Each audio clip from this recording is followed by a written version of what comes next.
You're exhausted, not because you're lazy, not because life is hard, but because you've been carrying a weight no one sees, the burden of being the good person, always available, always accommodating, always quiet when something cuts too deep. You were taught that being good was the key. Be kind, and others will be kind. Be honest, and you'll be respected.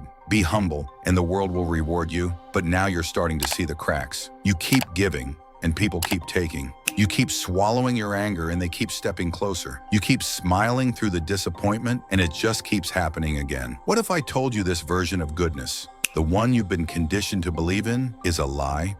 A system designed not to protect you, but to control you. You learned early that your value came from how much you could tolerate. That silence kept you safe. That saying it's okay made you more lovable. But here's what they never told you. The world doesn't reward kindness. It rewards power, not cruelty, power. Machiavelli knew this, and for centuries, he's been misquoted, misunderstood, labeled a villain by people who were too afraid to hear what he really said. He didn't preach evil, he revealed reality. And reality is this: being seen as good means nothing if you're not respected, if you're not strategic, if you don't know when to say no and mean it. Think about it. How many times have you said yes just to avoid the tension of saying no? How many times have you been disrespected and laughed it off to keep the peace? How many times have you bent yourself to the expectations of others only to be discarded the moment you weren't useful? And still you told yourself, this is what good people do. This is what people do when they've been trained to believe that being good is safer than being real. But Machiavelli, he flipped the script. He said if you're forced to choose between being loved and being feared,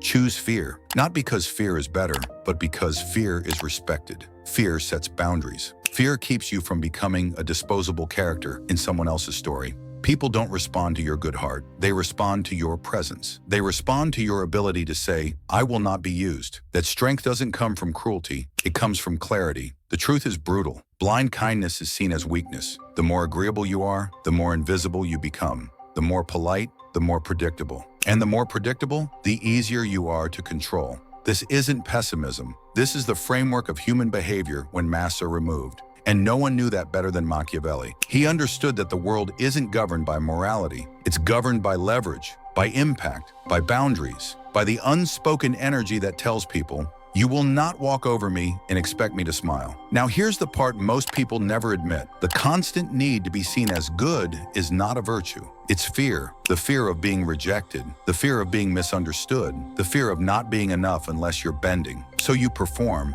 You become agreeable. You silence your instincts. You disguise submission as empathy, but you're not being kind. You're being afraid. And that fear, it's written all over your decisions. It's in the way you can't say no without guilt, in the way you over-explain to avoid judgment, in the way you blame yourself every time someone crosses a line. Because somewhere along the line, you were taught that realness was dangerous, that showing anger was unacceptable, that having needs made you selfish. And the longer you play by those rules, the more you vanish inside yourself. Until one day, you look in the mirror and don't recognize the person you've become, a polished shell with no voice left. But here's the shift. What if you didn't have to abandon your values to reclaim your power? What if the version of you that demands respect doesn't destroy your goodness? It purifies it. That's where Machiavelli becomes more than just a political philosopher. He becomes a survival guide. He taught that appearances matter, not because they're fake, but because most people never see past them. Everyone sees what you appear to be, he wrote, but few feel what you really are. So how are you appearing? As someone confident and grounded, or as someone constantly negotiating their worth through silence and sacrifice? You can have the best intentions in the world, but if you seem weak, you will be treated as weak. You can have the purest heart, but if you inspire no consequence, you will be used. Machiavelli didn't say to become a monster. He said to stop being naive, to stop believing that if you just stay quiet, patient, and agreeable long enough, the world will recognize your worth. It won't. You are not rewarded for being good. You are rewarded for being whole, for being sharp, present, and unapologetically aware. And when you combine that with kindness, that's when you stop being a doormat and start becoming someone impossible to ignore. The world doesn't need more people trying to be good at the cost of being real. It needs people who are grounded, not in performance, but in truth. You want to stop suffering? Stop making goodness your identity. Because when being good defines you, any act of self-protection feels like betrayal. Saying no feels wrong. Taking up space feels selfish. That's not virtue. That's conditioning. You were taught to abandon yourself and call it kindness, to silence discomfort and call it strength, to disappear so others wouldn't feel threatened. But here's what Machiavelli understood.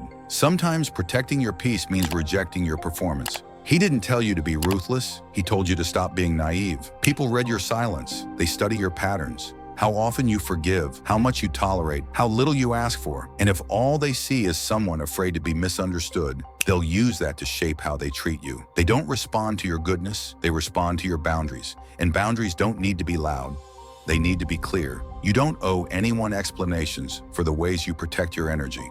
You don't owe anyone a watered-down version of yourself to keep the peace. You've played that role, the agreeable one, the quiet one, the one who always bends, always smiles, always lets it go. And where did it get you? Tired, small, resentful. The truth is, the pain isn't from others stepping on your boundaries. It's from you never enforcing them. Machiavelli would say you're not being kind, you're being compliant, and compliance invites control. You don't fix that by becoming cruel. You fix it by becoming unavailable to the patterns that deplete you. Power doesn't mean dominance. It means self-respect. It's knowing you don't have to explain your silence, that your time, energy, and presence are not up for negotiation. Yes, you will be misunderstood. You will be called selfish by those who benefited from your self-abandonment. Let them speak. They're not grieving you. They're grieving the version of you they could manipulate. You've spent years trying to be good, trying to be soft, trying to be digestible, and it's cost you parts of yourself you didn't even realize you gave away. But when you stop performing, you start returning to your voice, your instincts, your clarity. And with that clarity comes peace. Not the fragile kind that depends on people liking you, but the kind that holds steady when they don't.